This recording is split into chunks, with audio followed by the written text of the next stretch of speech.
Hi, I know it's Friday and it's summer and you probably want to be hydrating or partying or sleeping, but I want to tell you what's going on with Iran, because in case things escalate quickly, you should be aware of what's happening. Today, Iran seized at least one British ship from a part of the Persian Gulf called the Straits of Hormuz. A second British ship was reportedly seized but then released. No injuries were reported, no British citizens were taken, but this is a serious escalation. Remember, Britain is among the U.S.'s closest allies and a NATO member country. Britain has made clear they don't want a war with Iran, but they are threatening serious consequences if the tanker isn't released quickly. In taking a British ship, they're ratcheting up pressure on a U.S. ally, which in turn escalates the confrontation with the U.S. This isn't the first time Iran seized the ship of a U.S. ally in that waterway. About a fifth of all the world's oil travels through it.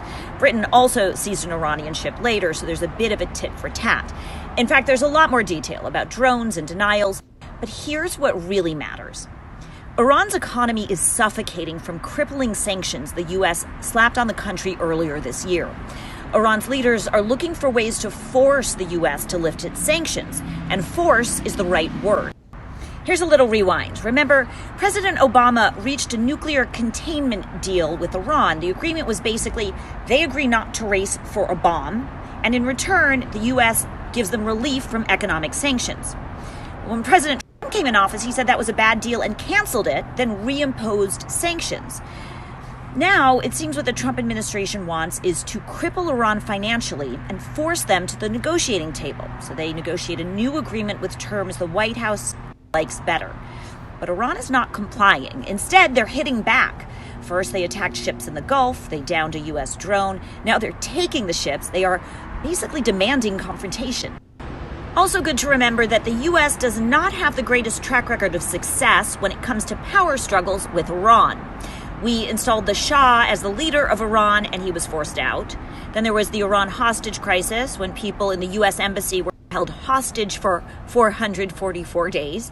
There was the Iran-Contra scandal in the mid-'80s, and that was before it was possible that Iran could have a nuclear bomb. They're not there yet, but it's potentially on the horizon.